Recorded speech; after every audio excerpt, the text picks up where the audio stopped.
খেদমতে আসি। মাদ্রাসা পরীক্ষা হয়ে গেল, বন্ধ দিয়া দিলাম, ছাত্ররা সবাই বাড়িতে যাইতেছে। হঠাৎ করে দেখি দুইটা বাচ্চা সিঁড়ির গোড়ায় বসে বসে কান্না করতে।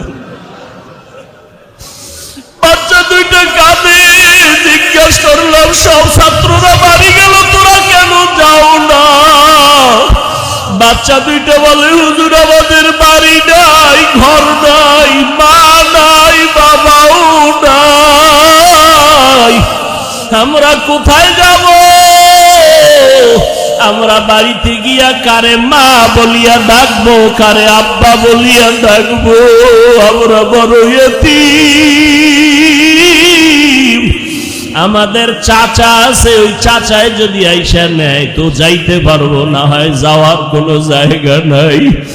ঈদের দিন কত সন্তানের আব্বা বলে ডাকে, আম্মা বলে ডাকে, যার মা নাই, বাবা নাই, কলিজাটা ভেঙ্গে চুরমার হয়ে যায়। ও আল্লাহর বান্দারা, চোখের পানি ছেড়ে আমার আল্লাহকে ডাকো আর তওবা করো, আর আল্লাহকে বলো, দয়ার মালিক, আজ এই ময়দানে বসছি, আর গুনাহ নিয়ে যাব না। গুনাহ নিয়ে ঢুকছি, গুনাহ থেকে পবিত্র হইয়া যেতে চাই। ও আল্লাহ, গুনাহ অবস্থায় খালি ফিরাইয়া দিও না রে আল্লাহ। আয় আল্লাহ, একটু তাকাইয়া দেখেন এই এদের মাধ্যমে কোরআন শিখো, কোরআন শিখিয়া ইবাদত করো, আর ইবাদতের মাধ্যমে গুণের মানুষ হও। আল্লাহ এই দিকে টার্গেট করে বললেন, আর রহমান আল্লামাল কুরআন খালাকাল ইনসান। আমি এমন রহমান, কোরআন শিখাইলাম, মানুষ বানাইলাম। অর্থাৎ কোরআন শিক্ষার মাধ্যমে যারা ইবাদত করবে তারা গুণের মানুষ, আর এই গুণের মানুষগুলো বিনা হিসাবে জান্নাতি। তাহলে গুণের মানুষ হইতে হলে ইবাদত লাগবে, ইবাদত শিখতে হলে কোরআন লাগবে, কোরআন শিখতে বুঝতে হলে হাদিস লাগবে। সব কিছু বুঝার একমাত্র মুরব্বি, মাস্টার, একমাত্র উলামায়ে আহলে হক। এই জন্য আল্লাহ কয়, আমি মানুষ আগে বানাই নাই, আমি আগে কোরআন শিখাইছি, পরে মানুষ বানাইছি। তার মানে যারা কোরআন শিক্ষা ইবাদত করবে তারা গুণের মানুষ, আর এই গুণের মানুষের জন্য জান্নাত। এরে নবীর আশিক, আল্লাহর কোরআনের মাধ্যমে বান্দা তুমি ইবাদত শিখো। আর আল্লাহর কোরআন এমন দামি একটা কিতাব, এই কোরআনটা পড়লে সওয়াব, ধরলে সওয়াব, দেখলেও সওয়াব। দেখলেও কি বলে, কেমন সওয়াব? যদি কোনো আল্লাহর আশিক বান্দা কোরআন শরীফ খুলে খুলে তাকাও, আর মোহাব্বত লাগাইয়া যদি বলে এটা আমার মাওলার কালাম, মদিনার নবী বলেন, এই কোরআন তাকাইয়া যদি বান্দা দেখো, কোনো মরণের আগে চোখের পাওয়ার নষ্ট হবে না। বুঝেননি কিছু? কোরআন দেখলেও কি বলেন, কেমন সওয়াব? চোখের পাওয়ার মরণের আগে নষ্ট। এখন যদি কোনো দুশমন বলে কোরআনের অর্থ না জেনে পড়লে লাভ নাই, এরকম যদি বলে কেউ, তারা ভণ্ড। যদি কেউ বলে কোরআনের অর্থ না জেনে পড়লে লাভ নাই, তারা হক না বাতিল? তারা হক না বাতিল? এদেরকে যারা বাতিল বলবে না, তারাও বাতিল। কোরআন ধরো সওয়াব, পড়ো সওয়াব, তাকায় দেখো তাতেও সওয়াব। তুমি পড়ো না, ধরো না, দেখো না। একজনে কোরআন পড়তেছে আর আমি চুপচাপ চোখ বন্ধ করে শুনতেছি, দেখিও না, পড়িও না, আমি ধরিও না। ওই পড়নেওয়ালা যেই সওয়াব পাবে, আমি শুননেওয়ালা সমান সওয়াব পেয়ে যাব। দেখছেননি? নবী কোরআন পড়েন আর অ্যাকশন শুরু। কেমন অ্যাকশন? রাতের গভীরে আবু জাহাল নবীজির ঘরের সিফা গল্লিতে দাঁড়াইয়া কোরআন তেলাওয়াত শুনে। একদিন সকালবেলা আবু লাহাব উতবা শাইবার সাথে আবু জাহালের দেখা। কিও তুমি কইতো না আইলা? তুমি আইলা কইতো মুহাম্মদের তেলাওয়াত শুনতে। আর সারাদিন মুহাম্মদের গালি দাও, আবার তার জবানের তেলাওয়াত শুনো। ঠিক আছে, আজকে থেকে আর কেউ যাব না। সন্ধ্যা রাত যখন ঘনিয়ে গেল, আবু জাহাল মনে মনে কয় আজকে কেউ যাবে না, আমি যাই, কেউ আমি যাই। আবু লাহাব চিন্তা করলো কেউ যাবে না, আমি যাই। উতবা চিন্তা করলো কেউ যাবে না, আজকে আমি যাই। সিফা সাফায় দাঁড়ায় দাঁড়ায় মুহাম্মদের তেলাওয়াত শুনলো। সকালবেলা আবার আবু জাহালের সাথে দেখা হয়ে গেল। কি ও চেয়ারম্যান সাহেব, আপনি না বললেন আসবেন না, তুই এই লিখেন। আমি তো ভাবছি কেউ আবে না, এই জন্য আমি আসলাম। আসলে ব্যাপারটা কি যে এত ওয়াদা টদা করায়া রাতের অন্ধকারে যে উল্টে গেল, কারণ নেই। কয়রে বুঝাইতে পারবো না। সারাদিন যতই মুহাম্মদের গালি দে, তবে মুহাম্মদের তেলাওয়াত এত মজার, এমন আওয়াজ জমিনে আর কোথাও নাই। আছে? যত গালি দেই, তাবলিগ ভালো না, চরমনাই ভালো না, কিন্তু গালি দিলে কি হইব? ভিতরে ভিতরে দিনের ফায়দা যা তাদের দ্বারাই হয়। কথা বলেন না কেন? দাওবন্দি, কওমিওয়ালা, হাটহাজারি বলেন, চরমনাই বলেন, উজানি, বাহাদুরপুর, নানুপুর বলেন, আল্লাহওয়ালা যারা খাঁটি আল্লাহওয়ালা, যতই বলি পীর মুরিদির দরকার নাই, তাবলিগে গিয়া কোনো লাভ নাই, চরমনাই গিয়া লাভ নাই, দেওবন্দে গিয়া লাভ নাই, কওমি মাদ্রাসায় পড়ে লাভ নাই। যতই চিৎকার দেই না কেন, এই রাস্তার থেকে কাউকে তো ফিরানো যায় না।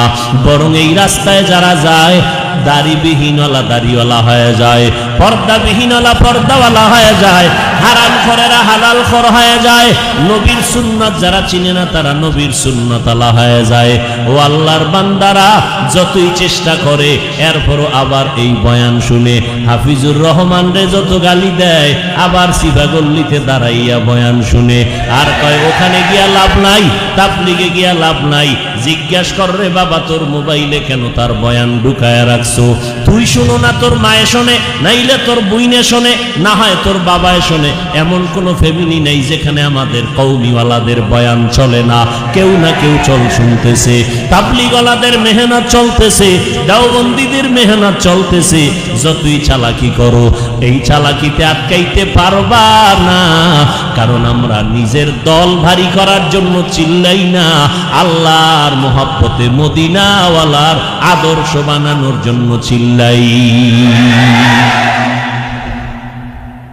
আচ্ছা ঠিক আছে, 1 মিনিটের জন্য মাইনে নিলাম, জীবনে চরমনাই যাব না, তাবলিগে যাব না, কওমিতে যাব না, দেওবন্দে যাব না, হাটহাজারি যাব না। 1 মিনিটের জন্য মেনে নিলাম, সব বাদ, ভুলেও যাব না। এইবার বলো যাব কই? ঠিকানা দাও। যাব না ওদিকে, এবার কোথায় যাবো? একটা ঠিকানা দিবে না, এদিকেও যাইতে দিবে না, আর একটা ঠিকানাও দিবে না। তা আমি কি বুঝবো? তুমি মওদুদির টাটকা দালাল, তুমি কাদিয়ানির পাক্কা দালাল, তুমি ইহুদিদের পাক্কা দালাল। বলো একটা ঠিকানা তো দিবা। মদিনায়, আরে ভাই চরমনাই যাব না, ঠিক আছে, একবারও যাব না, তাবলিগে যাব না, দেওবন্দে যাব না, উজানি যাব না, পীরের কাছে যাব না, কওমি মাদ্রাসায় যাব না। তবে এমন একটা ঠিকানা দাও যেখানে গেলে দাড়িবিহীন দাড়িওয়ালা হয়, এমন একটা ঠিকানা দাও যেখানে গেলে মোনাজাতে কান্না আসবে, দিলটা নরম হবে, মদিনার সুন্নতের আমল বেড়ে যাবে, পর্দা সারাবিহীন পর্দাওয়ালা হবে, গাঞ্জাখোর গাঞ্জা বন্ধ করে দিবে, হারামখোরেরা হালালখোর হয়ে যাবে। এমন একটা ঠিকানা দাও, তুমি জীবনেও পারবা না রে বাবা।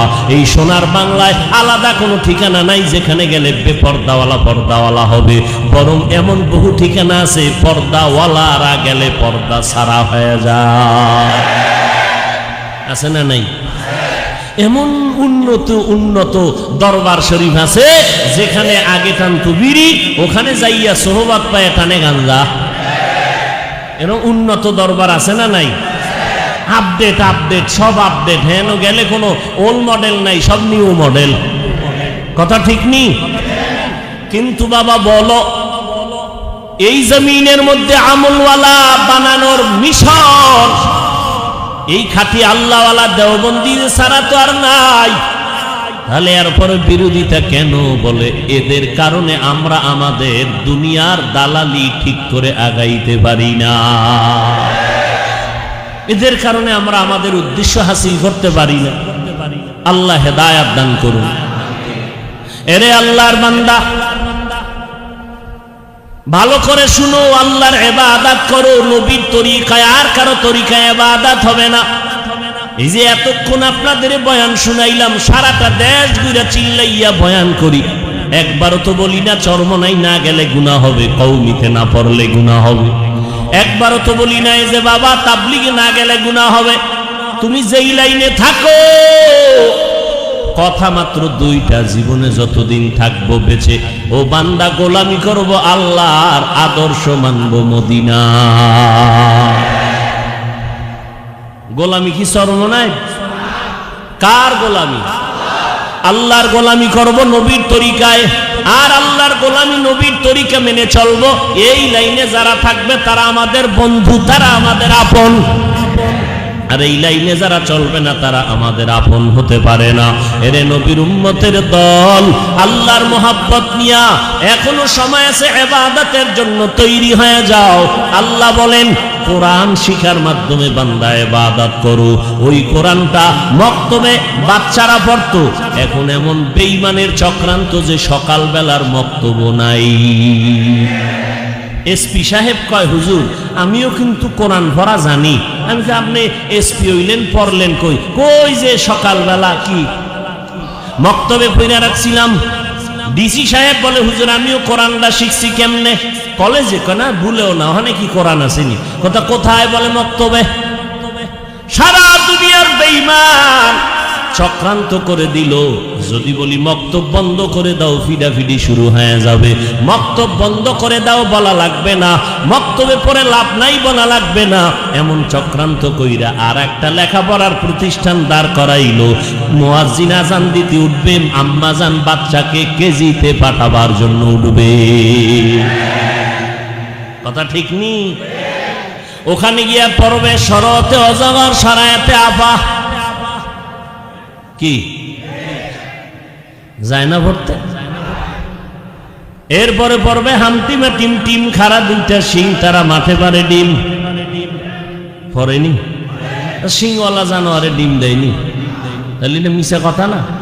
তাহলে যেই শিক্ষার ফাউন্ডেশন হবে মিথ্যার উপরে, ওই শিক্ষার দ্বারা কোনোদিন জাতির কল্যাণ হতে পারে না। তার মানে কি স্কুলে পড়া যাবে না? আরে স্কুল কলেজে পড়ুয়া ডাক্তার, প্রফেসর, ইঞ্জিনিয়ার নামাজি নাই, তাহলে খারাপ বলবো কেন স্কুল? বরং ওখানে পড়ো, ডাক্তার হও, ইঞ্জিনিয়ার হও, প্রফেসর হও। আমার দেশে বহু ডাক্তার দরকার, মুসলমান ইঞ্জিনিয়ার দরকার, মুসলমান এসপি দরকার, ডিসি দরকার। কারণ আজকে যদি আমার দেশের, বাংলাদেশের মধ্যে প্রত্যেকটা জেলা, থানা, ওসি, এসপি, ডিসি যদি মুসলমান হইতো, কোরআন পড়নেওয়ালা হইতো, আমগো ওয়াজ করতে এত পেরেশানি লাগতো না। এরে আল্লাহর বান্দারা, স্কুলে পড়ো। কেউ যদি বুঝায় স্কুলে যায় না, খবরদার ওই কথা মানবা না, ভুলো মানবা না, খবরদার। স্কুলে পড়ে ডাক্তার হও, ইঞ্জিনিয়ার হও, কলেজ লাইনে পড়ে আগাও, তবে খবরদার আল্লাহকে ভুলে যাইও না। তুমি মুসলমানের সন্তান, এই কথাটা ভুইলা যাইও না। আল্লাহর মোহাব্বত নিয়ে 5 বেলার নামাজ পড়ো, ওলামায়ে আহলে হকের পরামর্শ নিয়ে সামনে আগাও। পেছনে যত অন্যায় করেছো, আল্লাহ তো তওবার দরজা খুইলা ডাকতেছে, রে বান্দা পাহাড় পরিমাণও যদি গুনাহ করো আমার দরবারে মাপ চাও, আমি আল্লাহ তোমার জিন্দেগীর গুনাহ একটা মুহূর্তে মাফ করিয়া দিব। এরে আল্লাহর বান্দারা, আল্লাহর এই জমিনের মধ্যে আমরা যারা নবীর তরিকা মেনে চলি, টুপিওয়ালা, দাড়িওয়ালা, পর্দা করি, হালাল খাই, ইহুদি বেঈমান সব বিধর্মীরা তো চায় মাদ্রাসা বন্ধ হয়ে যাক, ওয়াজ মাহফিল বন্ধ হয়ে যাক, ওলামায়ে কেরামের আওয়াজ বন্ধ হয়ে যাক। বেধর্মীরাও চায়, আবার এর সাথে কিছু মুসলমান ইসলামের ব্যানারওয়ালারাও তাল মিলায়। আছে না নাই? এরাও তাল মিলে কয় ঠিকই ঠিকই, কওমি মাদ্রাসা বন্ধ করে দাও, তাবলীগ দরকার নাই, ওয়াজ মাহফিল দরকার নাই। এই রকম বলনেওয়ালাদের মাঝেও আল্লাহ 2টা চক্ষু দান করছে, নজর করে তাকায় দেখেন আমরা যারা নবীর তরিকায় চলি, এত দুশ্মনের মাঝেও কি আমাদের সম্মান কমলো না বাড়লো? এত দুশ্মনের মাঝেও যদি সম্মান হয়, তো হাসরের ময়দানে কি পরিমাণ হবে? যেদিন ক্ষমতা থাকবে একক কার, ওদিন কোন মাস্তানের মাস্তানি, ফেরাউনেরটা চলবে? আরে সেদিন চলবে মিয়া, দুনিয়াই চলে না। কি ফেরাউন নিজের শুধু খোদা দাবি করে নাই, বলছে আমি সব থেকে বড় খোদা। শুধু খোদা না, বড় খোদা। এদিকে বিপক্ষে দাওয়াত দেয় মুসা নবী, ফেরাউন খোদা না, আমার খোদা হলেন আল্লাহ, যিনি আসমানের মালিক, জমিনের মালিক। এবার ফেরাউনের ভক্তরা একদিন গিয়ে কয়, খোদা মুসা নবীর খোদা এত জমিনে বৃষ্টি দেয়, তুমি আমগো খোদা, তুমি একটু বৃষ্টি দিবা না? ফেরাউনের চান্দি গরম হয়ে গেছে, এ কি আমার কাম? কিন্তু এখন খোদার আসনে যখন বইসি দেওয়া লাগবে, মুসা নবীর খোদায় বৃষ্টি দেয়, আমি ফেরাউন খোদায় না দিলে উপায় নাই। ভক্ত যায় যায়, দিন যায় যায়, এখন ফেরাউন বয়ে রয়েছে। এর মধ্যে বড় হুজুরায় হাজির হয়ে গেছে, তোরে না কইছি ভেজালে ভরলেই মিস কল দিবি।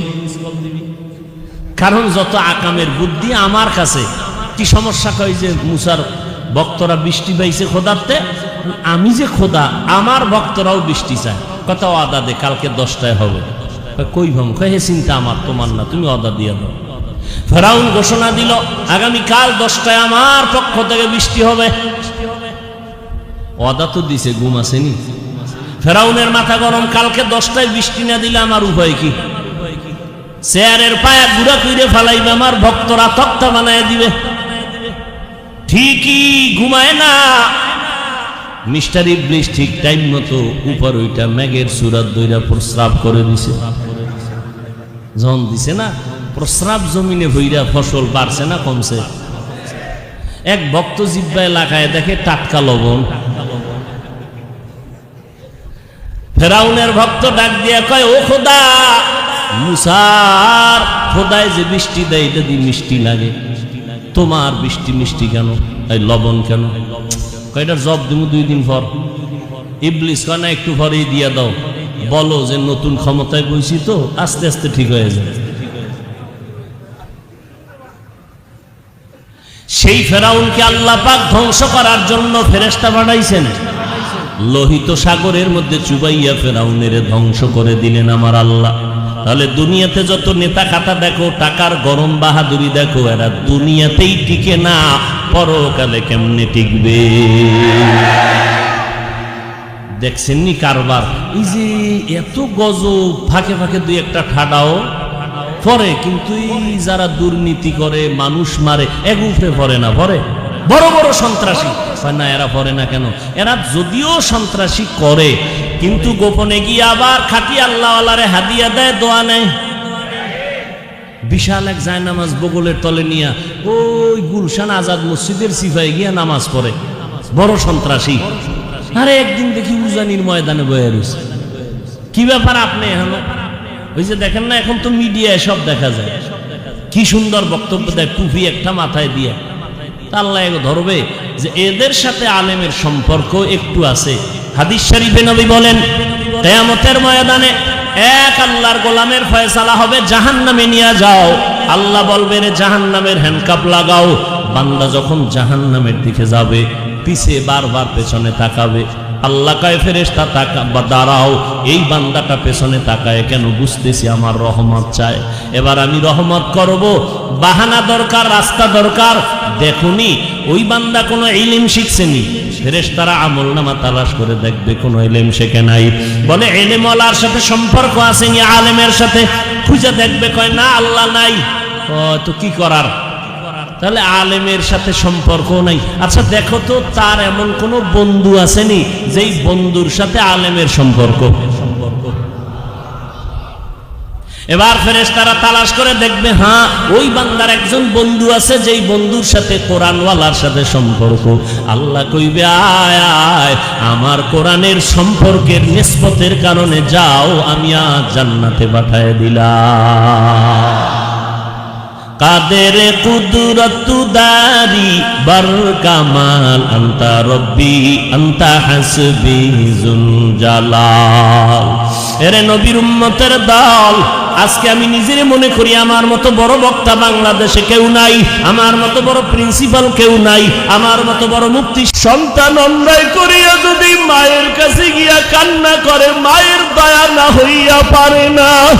ও আল্লাহ, ওই মা বাবার থেকে আপনার মায়া কি কম? ও আল্লাহ, আপনার তো মায়া কোটি গুণে বেশি। আপনার বান্দাদের চোখের পানি কি একটু মায়া লাগবে না? এই ময়দানে কি কান্নাওয়ালা কেউ নাই? আয় আল্লাহ, এই মজলিস কবুল করিয়া নেন, এই মাদ্রাসা কবুল করিয়া নেন। আয় আল্লাহ, এই মসজিদ কবুল করে নেন, এলাকাবাসীরে কবুল করিয়া নেন। কেউ নাই। ও ভাই, তুমি আজকে গাজীপুর জেলার টাকাওয়ালা দাবি করো, তোমার টাকার বাহাদুরি ঢাকা জেলায় টিকবে না। ঢাকা জেলাওয়ালার টাকার বাহাদুরি ইন্ডিয়ায় গেলে টিকবে না, কারণ সেখানে আরো বড় টাকাওয়ালা বয়ে বয়ে গাঞ্জা খায়। ওই ইন্ডিয়ার টাকাওয়ালার বাহাদুরি আমেরিকায় টিকবে না, কারণ সেখানে আরো বড় টাকাওয়ালা। আল্লাহ কয়, তোদের সারা দুনিয়ার টাকাওয়ালার বাহাদুরি আমি মাওলার দরবারে টিকবে না। আল্লাহ পাক বলে, রে বান্দা, এলেমের বাহাদুরি করো। আমার নবীরে দিছিল সব এলেম, সেই নবী আল্লাহর কাছে কান্না করেন, আল্লাহুম্মা জাআলনি ফি আইনি সাগীরা ওয়া ফি আয়ুনিন নাসি কাবীরা। আল্লাহ তাআলা ওরে বাহাদুরি যদি করত, আমার নবী করতে পারতেন, আবু বকর করতে পারতেন। যেই আবু বকর সম্পর্কে নবী বলেন, সব মুমিনের নেক আমল যদি এক পাল্লায় দেওয়া হয়, আবু বকরের নেকের পাল্লাটা ভারী হয়ে যাবে। সেই আবু বকর এত দামি সাহাবী, জান্নাতের সাহাবী, রাতের বেলা নামাজে দাঁড়ায় দাঁড়ায় কান্না করেন, ও আল্লাহর বান্দা, তোমার এলেমের বাহাদুরি কি করো? সাহাবায়ে কেরামদের থেকে বেশি এলেম তো তোমার আমার কোনোদিন হয় নাই, হবেও না। কোনোদিন বেশি আমল হয় নাই, হবেও না। তাদের তুলনায় ইখলাস কোনোদিন হয় নাই, হবেও না। তারা যদি জাহান্নামের ভয়ে কান্না করেন, আপনার আমার কি পরিমাণ কান্না করা দরকার? এমন একজন আল্লাহওয়ালা নাই যে কাঁদেন নাই, এমন একজন আমলওয়ালা নাই যে কাঁদেন নাই। আল্লাহ বলেন, বেশি করে কাঁদো, কম কম হাসো। নবী বলে, কান্না যদি না আসে, কান্নার বাহানা ধরো। কান্নার বাহানা করলো তোমার আমল নামায় সওয়াব আসবে। আল্লাহর কাছে চোখের পানির বড় দাম। রে আল্লাহর বান্দা, আল্লাহর এক বান্দি জীবনভর অন্যায় করতে, অন্যায় করে করে করে করে এক সময় হাসান বসরির সোহবত পাইয়া বয়ান শুইনা বান্দির দিনের পথে চলে আসলো। কিন্তু কপাল বড় খারাপ, ওই বান্দার স্বামী দুনিয়ার থেকে মরিয়া গেল, একটা ছেলে সন্তান রাখিয়া চলিয়া গেল। আল্লাহর বান্দি হাসান বসরি রহমাতুল্লাহ আলাইহি এত বড় আল্লাহওয়ালা, তার বয়ান শুনিয়া নিজে ধৈর্য ধারণ করলো। আমার স্বামী মারা গেল, আর আমি দ্বিতীয় স্বামী গ্রহণ করব না, কারণ আর একজন স্বামী যদি নেই, আমার সন্তানটা জীবনে আর মানুষ বানাইতে পারবো না। আমি মা, ওই সন্তানটারে মানুষ বানাবার জন্য জীবনভর আমি কষ্ট করে যাব। সন্তানটারে যতই চেষ্টা করে কন্ট্রোলে যায় না। বন্ধু বান্ধবের আড্ডায় পড়িয়া সন্তান এখন নামাজ নাই, পর্দা নাই। এক পর্যায়ে গিয়া ওই আল্লাহর বান্দি হাসান বসরি রহমাতুল্লাহ আলাইহির কাছে গিয়া অভিযোগ করলেন, একটু দোয়া করে দেন, আমার সন্তানটা দিনের পথে যেন আসে। নিয়ে আসো। নিয়ে আসার পরে হাসান বসরি বুঝাইলেন, সন্তানটারে বুঝাই দিলেন। আবার বাড়ি গিয়া যেমন সেমন হয়ে গেল, নামাজ নাই, রোজা নাই, পর্দা নাই, মায়ের সাথে ভালো আচরণ পর্যন্ত করে না। হাসান বসরি রহমাতুল্লাহ আলাইহি এর কাছে আবার বললেন, তোমার সন্তান দিনের পথে আসাটা বড় কঠিন ব্যাপার, কপাল মনে হয় পুড়িয়া গেল। মা রাতের বেলা ঘুমায় না, যত সন্তান গালি দেয়, মা যায় নামাজ বিছাইয়া চোখের পানি ছেড়ে রাতে কান্দে। ও আল্লাহ, আমার স্বামীকে আমি হারাইয়া নিঃস্ব হয়ে গেলাম, এই সন্তানের দিয়ে তাকাইয়া দ্বিতীয় স্বামী আমি গ্রহণ করি নাই। ও আল্লাহ, তুমি কি আমার সন্তানটারে হেদায়াত দিবা না?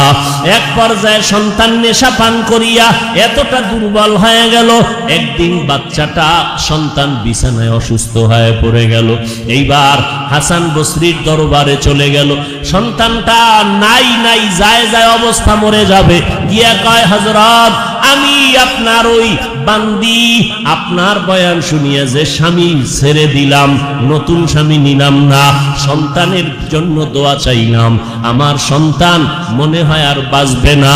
হঠাৎ রাতের বেলা সন্ধ্যাবেলা গিয়া বললেন হাসান বসরি, এবার বলে তো কি করব? কয় আমার সন্তান যদি মরিয়া যায় আসবেন, আপনি জানাজাটা পড়াইয়া দিবেন। বলে না, তোমার সন্তান নামাজ পড়ে না, নেশা পান করে, এই সন্তানের জানাজা আমি হাসান বসরি পড়াইতে পারবো না। এই কথা বলা মাত্র মায়ের চোখের পানি বের হয়ে গেল। আমার কপাল বুঝি এত খারাপ, আমার সন্তানকে হেদায়েতের পথে নিতে পারি নাই। আজ আমার সন্তানটারে যদি মানুষ বানাইতে পারতাম, আমি মানুষ হইতে পারি নাই, কোরআনের আলেমা হইতে পারি নাই, আমার সন্তানটারে যদি মানুষ বানাইতে পারতাম কপাল খুলে যাইত। এইবার বাচ্চা মা দৌড়াইয়া গিয়া মায়ের চোখে পানি দেইখা সন্তান কয়, মা তুমি কেন কাঁদো? এইবার মা কান্না করে কয়, রে বাবা, হাসান বসরি আমার উস্তাদ, আমার মুর্শিদ, আমার মুরব্বী, এত দোয়া চাইলাম তোর জন্য, তোরেও বুঝাইলো তুই দিনের পথে আসলি না রে বাবা। আজকে আমি বলছি তুই অসুস্থ, কোন দিন মরে যাও জানা নাই। হাসান বসরিকে বললাম তোর জানাজা পড়াবার জন্য, তোর জানাজাটাও সে পড়াইতে রাজি হলো না। সন্তান এইবার মায়ের কান্না দেখা বিদায় বেলা দিলের মধ্যে চোট লাগলো। এইবার সন্তান বলে, মা হাতটা আমার হাতে দাও, তুমি আমারে মাফ করিয়া দাও, আমার মাথায় হাত দিয়া দোয়া করে দাও। ও মা, আমি জানো ঈমান নিয়ে কবরে যাইতে পারি, আর যদি আল্লাহ বাঁচায় দেয় জীবনে আর কখনো গুনার কাছেও যাব না, নেশা পান করব না। এইবার সন্তানটা তওবার নিয়ত করে ফেললো। এবার মা আল্লাহর দরবারে মোনাজাত করে কান্না করে, মালিক আমার এই সন্তানের তওবা তুমি কবুল করে নাও, ওর বাবা দুনিয়াতে নাই, আমার সন্তানের কারণে যেন ওর বাবার আযাব না হয়, এই সন্তানের কারণে আমি মা যেন কবরে কষ্ট না পাই। ও আল্লাহ, তুমি আমার সন্তানটার তওবা কবুল করে নাও। সন্তানটা এভাবে অসুস্থ তওবা করিয়া এক পর্যায়ে মরিয়া গেল। এবার জানাজাকে পড়াবে, দাফন কাফনের ব্যবস্থার জন্য লোকজন দায়িকা নিয়ে আসলো। জানাজা পড়াবার কোনো হুজুর নাই। ওই মহিলাও ভয়ে হাসান বসরির কাছে যায় না, কারণ তিনি বলছে তোমার সন্তানের জানাজা আমি পড়াবো না। গোসল টোসল করাইয়া যখন সন্তানকে রেডি করা হয়, আল্লাহর বান্দি দেখে হাসান বসরি হাজির।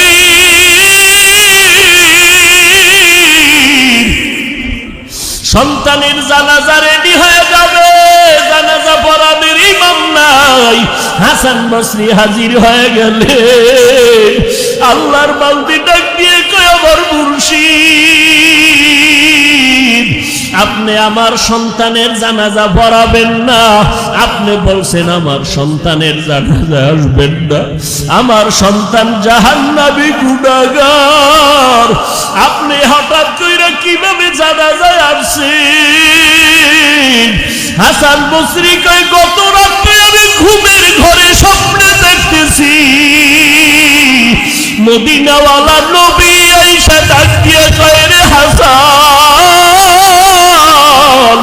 ওরে আমার ওই একটা উম্মত এমন কোন গুনাহ নাই করে নাই, জীবনটা যৌবনটা গুনায় গুনায় কাটাইয়া যৌবনটারে শেষ করলো, বিদায় বেলা তওবা করে ফেলছে। আমার মাওলার কুদরতি অন্তর ঠান্ডা হয়ে গেছে। ওরে হাসান, জলদি করিয়া যাও, আমার ওই উম্মতের জানাজা তুমি পড়াইয়া দাও। আমি রাতের বেলা স্বপ্ন দেখা আমি চলে আসলাম, তোমার সন্তানের কি হালাত ছিল? মা বলে, হুজুর আপনার কাছে আমি ভয়ে যাই নাই, কিন্তু আপনার ওখান থেকে আসার পর আমার সন্তান আমার চোখে কান্না দেখে তওবা করে ফেলছে, আর জীবনে নামাজ ছাড়বে না, আর কোনোদিন আল্লাহর বিরুদ্ধে যাবে না। হাসান বসরি কয়, আল্লাহ তোমারে কবুল করেছে, এই সন্তানের নাম ওয়ালিদের দপ্তরে লেখা হয়ে গেছে, আল্লাহর মোহাব্বতে বান্দা কবুল হয়ে গেছে, আমি জানাজার জন্য আসলাম। ও যুবকেরা, কয়দিন আর দুনিয়াতে বাঁচবারে বাবা? ওলামায়ে কেরামের কথা কি মিথ্যা মনে করেছো? কোরআন হাদিসের কথা কি মিথ্যা মনে করেছো? যারা আমল করলেন, তাহাজ্জুদ ইশরাক আওয়াবিন চাষ করলেন, তাকওয়ার অভাব নাই, এরা যদি জীবন ভর কান্না করেন, আপনার আমার কি পরিমাণ কান্না দরকার? কিন্তু কপাল বড় খারাপ, আমার পার্শ্বের মানুষটা ডানে কান্না করে, বামে কান্না করে, আমার কপাল পোড়া, আমার চোখে কেন পানি আসে না? এ বান্দা ডানে বামে তাকাইয়া দেখো, কত বান্দার চোখে পানি, অথচ তোমার আমার চোখে কেন পানি নাই? ওরে জাহান্নামের আগুন কি সহ্য করতে পারবা? আজকে এই গরম সহ্য করতে পারি না, গুনাহগার হয়ে গেলে কবরে জাহান্নামের আগুন কেমন করে সহ্য করবারে বাবা?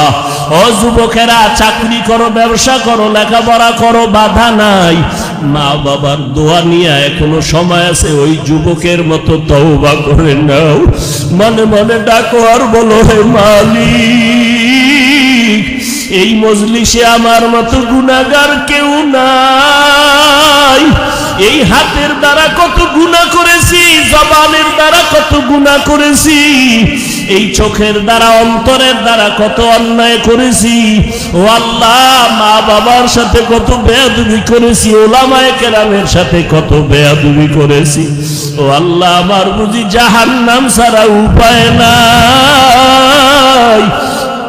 ওলামায়ে কেরাম যে জাহান্নামের বয়ান করে, এগুলো সইতে পারবো না রে আল্লাহ, এই গুনাহ নিয়ে কবরে যেতে চাই না, এই গুনাহ নিয়ে কবরে গেলে দুই পার্শ্বের মাটির চাপ সহ্য করতে পারবো না।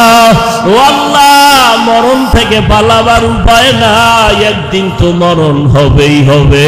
ও এলাকার মুসলমান, আল্লাহকে বলো আর ডাকিয়া বলো, আল্লাহ, মরণ যদি দাও, নামাজের অবস্থায় মরণটা দিও, মরণটা রোজার হালাতে যেন হয়, কোরআন তেলাওয়াত অবস্থায় মরণ যেন হয়, তাহাজ্জুদের সেজদায় যেন মরণ হয়ে যায়।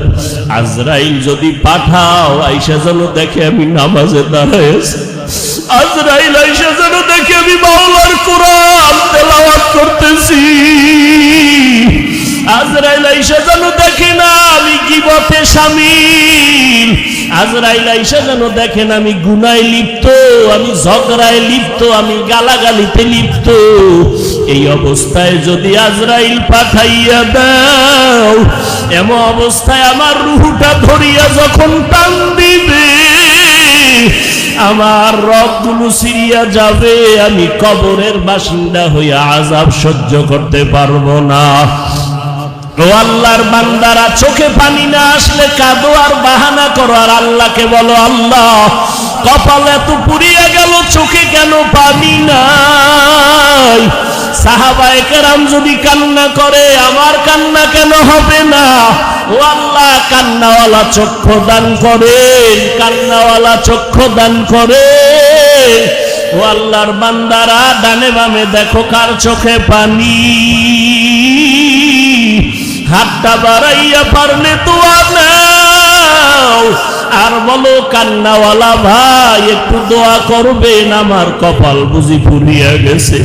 চোখের পানিওয়ালার দোয়া খালি ফেরত যাবে না, আর কান্নাওয়ালা যদি দোয়া করে, আর দোয়া ফেরত যাবে না। ও যুবকের, আজ আর মা বাবা দুনিয়াতে নাই, ওই মা বাবার জন্য দোয়া করো, যার মা বেঁচে আছে। বাড়িতে গিয়া মাকে বলিও, মা, মাথায় হাত দিয়ে একটু দোয়া করিয়া দাও, তুমি দোয়া করলে আমার কপাল খুলিয়া যাবে। আরে যার মা নাই তার দোয়ার দরজা বন্ধ, যার বাবা নাই তার দোয়ার দরজা বন্ধ। এরে আল্লাহর বান্দা, আমি মাদ্রাসা কাঁদতেছে, ও আল্লাহর আপনাকে চাই, জান্নাত চাই। ও আল্লাহ, একটু কুদরতের নজর দিয়ে দেখেন, আপনার কি একটু মায়া লাগে না রে আল্লাহ? আয় আল্লাহ, আমাদের সবাইকে তওবাওয়ালা জিন্দেগি দান করেন। আমরা তওবা করতেছি, আর গুনাহ করব না রে আল্লাহ। নবীর তরিকার বাইরে চলব না রে আল্লাহ। ওলামায়ে কেরামের বিরোধিতা করব না রে আল্লাহ। সুন্নতের বিপরীত চলব না রে আল্লাহ।